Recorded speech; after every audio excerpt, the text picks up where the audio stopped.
జగన్మోహన్ రెడ్డి గారు వచ్చిన తర్వాత ఇవాళ పార్టీలు, ప్రాంతాలు, కులాలు, మతాలు లేకుండా అందరికీ చేస్తున్న వ్యక్తి. అంటే ఒక రెండే ముక్కల్లో చెప్తాను. చంద్రబాబు నాయుడు గతంలో ముఖ్యమంత్రిగా ప్రమాణ స్వీకారం అయినాక ఎవరైనా సరే కలెక్టర్ల మీటింగ్ ఉంటుంది. ఆ కలెక్టర్ల మీటింగ్ లో ఏం చెప్పాడు? మా పార్టీ వాళ్ళకే, మా వాళ్ళకే చేయండి.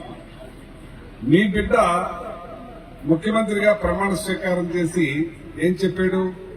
పార్టీలు చూడొద్దు, ప్రాంతాలు చూడొద్దు, కులాలు చూడొద్దు, మతాలు చూడొద్దు, నాకు ఓటేసిన వాళ్ళకి, అయిన వాళ్ళకి నేను ముఖ్యమంత్రిని, అందరికీ చేయండి అన్నాడు. మనసున్న మనిషి, మనసున్న వ్యక్తి జగన్మోహన్ రెడ్డి. 70,000 కోట్ల రూపాయలు పిల్లలకు ఖర్చు పెట్టేస్తున్నారు మీరు. ఈ 70,000 కోట్ల రూపాయలు పెద్దలకు ఖర్చు పెడితే ఓట్లు వేస్తారు కదా, ఈ పిల్లలకు ఓట్లు లేవు కదా అన్నారు. నాకు ఓట్లు కాదు ముఖ్యం, ఆ తల్లుల స్థితిగతులు మారాలి, ఆ కుటుంబాల స్థితిగతులు మారాలి.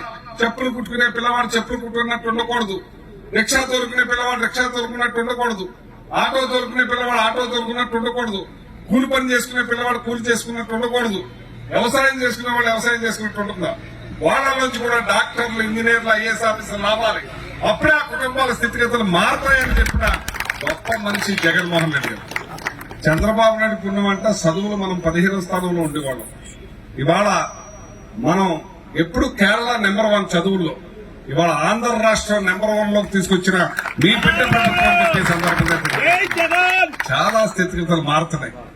మన బిడ్డ ప్రభుత్వం జగన్మోహన్ రెడ్డి గారు ఇంకా 3 సార్లు ఉంటే ఈ రాష్ట్రం ధనిక రాష్ట్రం అవుతుంది ఖాయమని చెప్పి సందర్భంగా మీకు మనం చేస్తున్నాం. మీరే గమనించండి, మీ కుటుంబంలోనే చూడండి, మీ పెద్దవాళ్ళకు చూడండి, మీ పిల్లలకు చూడండి, మీకు చూడండి, ఎన్ని పథకాలు అందుతున్నాయి. నేను మొన్న తణుకులో గడప గడపకి వెళ్ళినప్పుడు ఒక ఆవిడ తగిలింది, బాబా మీకు ఓటు వేయలేదు, మా ఆయన పక్కా తెలుగుదేశం, కానీ నాకు 200 లక్షల రూపాయలు లబ్ధి వచ్చింది, పక్కింటోళ్ళు సూటుకోట్లు మాటలు తట్టుకోలేకపోతున్నాను, కానీ మీకు ఓటేసి రుణం తీసుకుంటాను బాబా. ఏదో పోరుబాటు, రైతు పోరుబాటు అని మన చంద్రబాబు నాయుడు వచ్చాడు, మా ఆయన పచ్చ చొక్క వేసేస్తున్నాడు, ఆగవయ్యా ఇప్పటికే సిగ్గిపోయింది, 200 లక్షలు తిన్నాం, సిగ్గులేదా నీకు, కూర్చో అని చెప్పి ఆపేశాను బాబా, మీకు ఓటేసి రుణం తీసుకుంటాను. ఇవాళ పవన్ కళ్యాణ్ అంటాడు వ్యతిరేక ఓటు చేయాలని అంటాడు. అసలు జగన్మోహన్ రెడ్డి గారి వ్యతిరేక ఓటు ఏది? కలిసి వచ్చే ఓటే. ఓటేసిన వాళ్ళు వేస్తామంటున్నారు, ఓటు వేయని వాళ్ళు వేస్తానంటున్నారు, తటస్థంగా ఉన్నవాళ్ళు కూడా వేస్తానంటారు. అంచేత మీ బిడ్డ ప్రభుత్వం 175 సీట్లు మీరు తెచ్చి పెడతారు, ఆయన ఇంకా పరిపాలన బాగా చేస్తాడని చెప్పి సందర్భంగా తెలియదు.